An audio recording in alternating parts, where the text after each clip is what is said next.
pros and cons of union membership. It has been said that the middle class wouldn't exist without labor unions. I will be presenting to you the truth surrounding the benefits and drawbacks of the unionization of labor. Growing up in Michigan, many of my family members belong to the local unions, and this conversation is one that's never been far from the dinner table. I've also have professional experience in both union and non-union jobs. With initiatives regarding unions on many ballots in recent years, this information will help you make an informed decision about the future of these organizations. I hope you'll come to understand that there are many benefits and drawbacks to labor unions in the United States. First, we're going to take a look at the compensation that laborers receive for their work.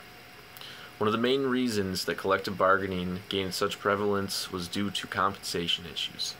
Compensation can be broken down to three main categories: pay, benefits, and incentives.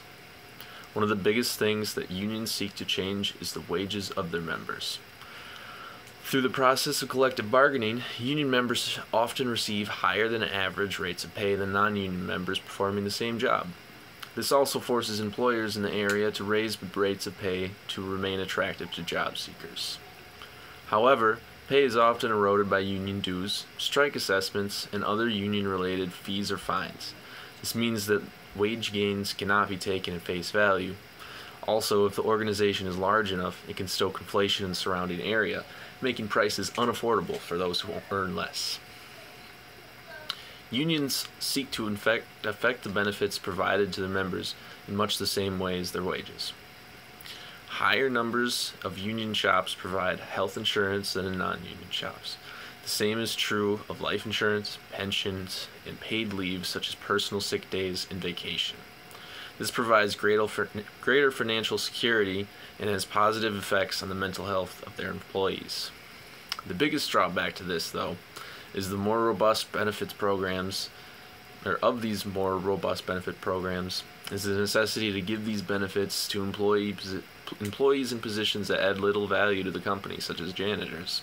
By taking these extra funds from the company, they cannot afford to hire more people when they are in a position to expand, since there are very high costs associated with employing union members.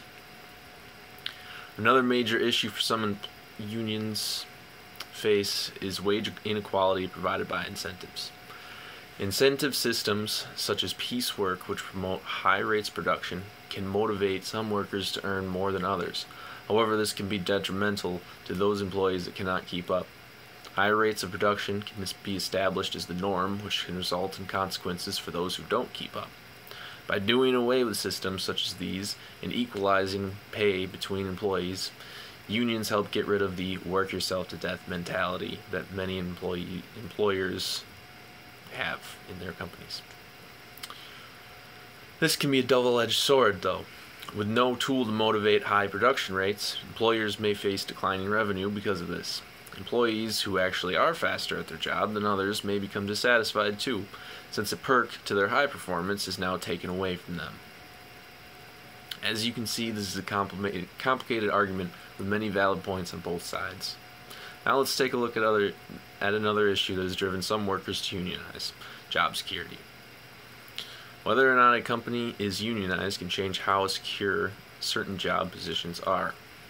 While much of what determines how secure a job is has to do with the company's financial outlook, things such as labor contracts and disciplinary procedures can play a role too. Labor agreements or contracts explicitly state the level of confidence that certain jobs will exist for a predetermined period of time. By providing written acknowledgments of the employer's plans for future labor requirements and how they will treat laborers provides peace of mind for employees.